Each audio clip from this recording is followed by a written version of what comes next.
It's me, Sarah Ruthless, and welcome to Drunk Bible Stories. Today we're going to be doing the book of Ruth, honey.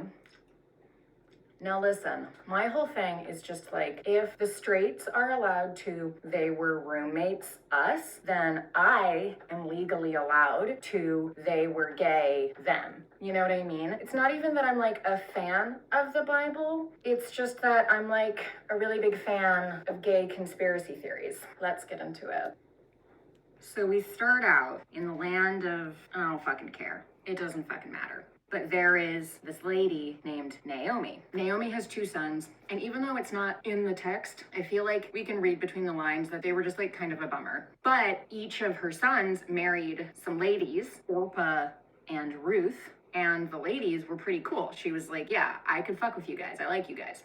But then her sons died. Then there's like a famine. And Naomi's like, well, shit, this sucks. Basically, like, we don't exist as women unless we are legally bound to, like, our husbands, our fathers, or our sons. And we got none of them. I am not even from this land. Where are they? Where do they start out? Moab. Okay, I knew they were from a place. So Naomi is like, no, like, listen though, like, for real, I'm gonna go back to my hometown, Bethlehem. It's gonna be like a big deal later, but right now no one's ever really heard of it. And see if I have any male relatives who can like help a bitch out. You guys should also go home to your moms. You're both young. You could find someone else to marry. And there's a bunch of crying and a bunch of kissing. I know it was cultural, but like still. And Orpah at this point is like, you know what? You're right. I am gonna go back to my hometown and find a new husband. Bye. But Ruth is like, abso-fucking-lutely not, Naomi, and cleaves to her mother-in-law. Now here's the thing. The Hebrew word for cleave is debak. We do see that word used other times in the Bible. It describes Adam and Eve debaking each other. It is used in the Gospels of Matthew and Mark to describe a husband and wife cleaving to one another. The word cleave is exclusively used in the Bible to describe 2 things that should never, ever be torn apart. There's a passage in Job that talks about the way our skin cleaves to our bones.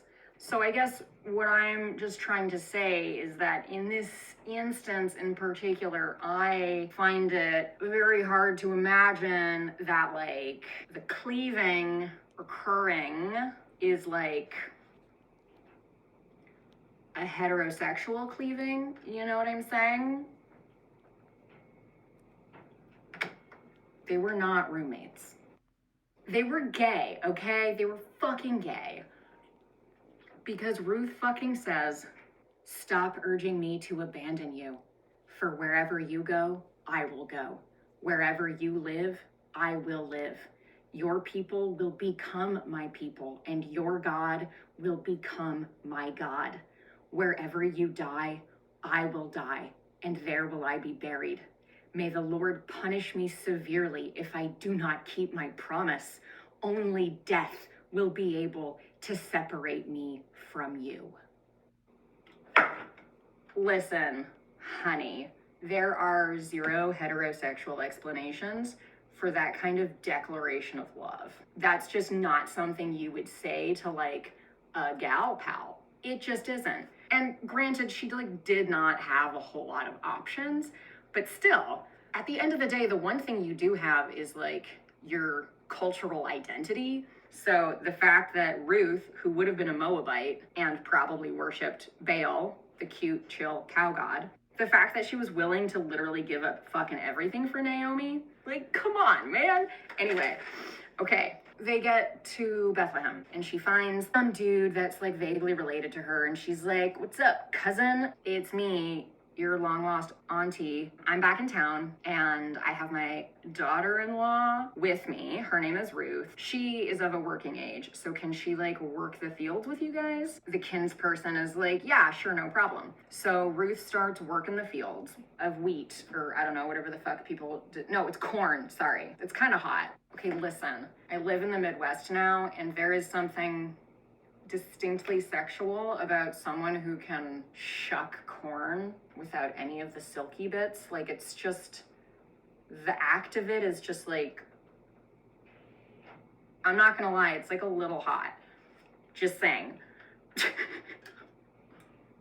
And the guy that owns the field is named Boaz, and he like calls over a farmhand and he's like, dude, who the fuck is that sexy broad who's real good at shucking corn?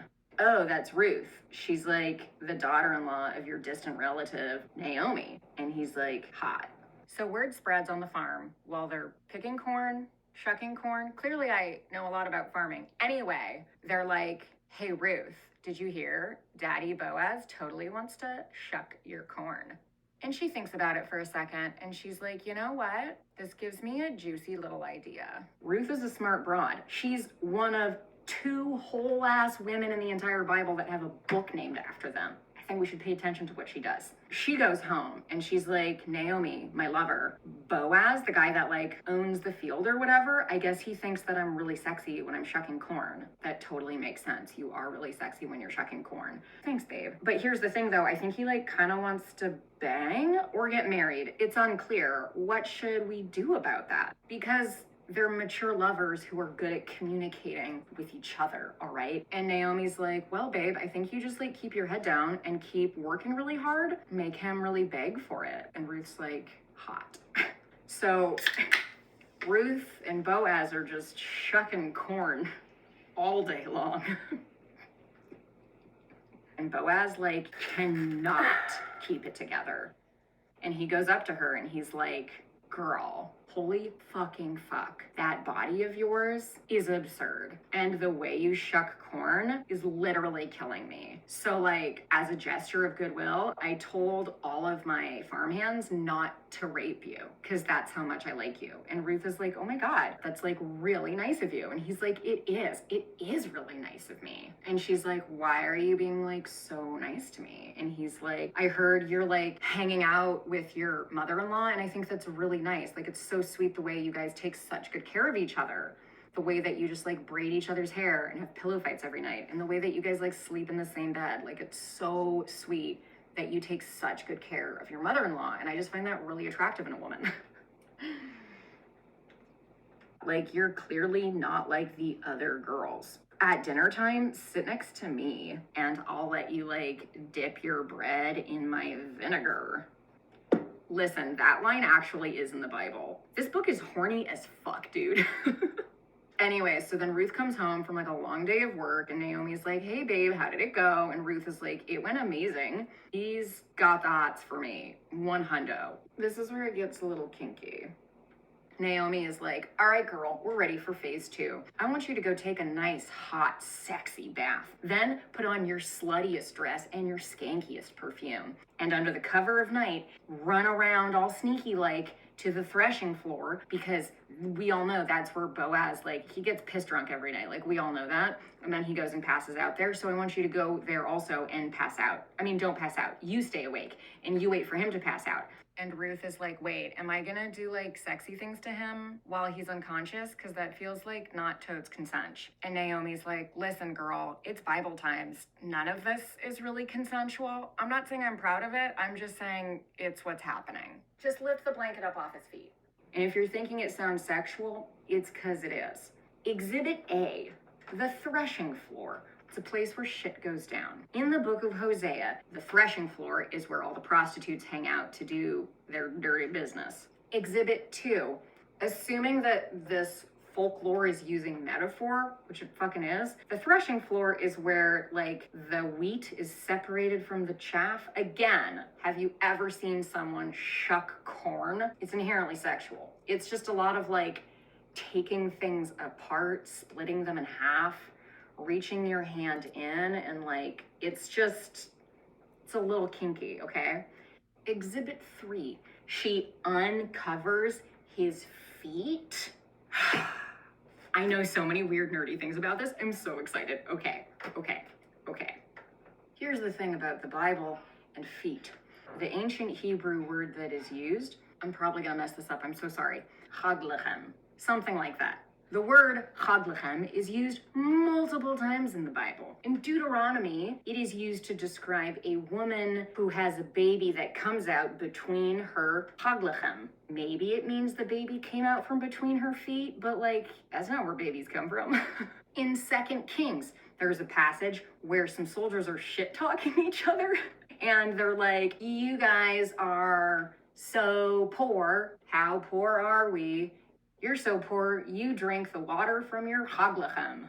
So like, sure, that could mean the water used to wash their feet, or it could mean piss. They're so poor they drink their own piss. In Proverbs, there's a passage about how desire without knowledge is bad, and whoever makes haste with his feet is gonna get into trouble. Since the first half of that sentence is about desire, I think we can assume that the second half of that sentence is not about someone making haste with their feet, as in someone running too fast. It's fucking obviously about someone making haste with their ding-dong. It's also open to genitals of all varieties. The point is, haglachem does not always mean feet. But youth group leaders all across America will dead-ass look you in the eye and be like, yup, Ruth went down to the threshing floor, an area known for sexual activities, and literally lifted a blankie off of Boaz's little toesies and then sat there upright all night long next to him, and they were both fully clothed, and they all lived happily ever after. And that's why y'all should have the spirit of Ruth,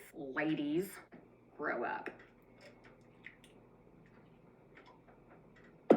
Ruth went down to the barn where people fuck in the middle of the night, ripped the blankie off of Boaz, and crawled in next to him. At some point in the middle of the night, Boaz wakes up and is like, holy fuck, who is that? And Ruth is like, hi, it's me. I'm the problem. It's me. Oh my God, Ruth, don't you want to go like boink somebody your own age? Okay, first of all, I feel like I've already made it really clear that I'm boinking Naomi. The age gap's not an issue. However, I do think it would be cute if we could have sex and you could just be like my sperm donor / husband, which will make me a legal citizen in the eyes of society or whatever.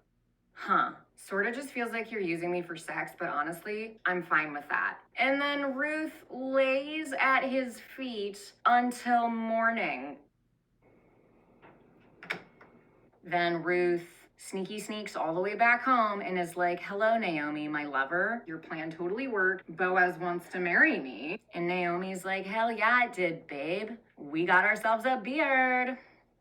And then that's like what happens though. Ruth and Boaz totally get married. And then like Ruth has a baby. It doesn't say it's 9 months after the threshing floor, but I like to think it was. Anyway, she has a son named Obed, which is important because Obed ends up being the grandfather of David, the only person gayer in the Bible than Ruth and Naomi. We will be getting to that later. But here's the thing that I really want to focus on here. And Naomi took the child and laid it on her bosom, and she carried it and was a nurse unto it. And even the women congratulate her and say, there is a son born to Naomi. Not a grandson, a son. So maybe the neighbors were just being polite and they were like, hey, you had 2 sons and then they died and now your daughter-in-law gave you a new son. Isn't that nice? Counterpoint, Ruth and Naomi and Boaz were like a hot little throuple. Or maybe they were just in an open relationship and Ruth had 2 polyamorous partners.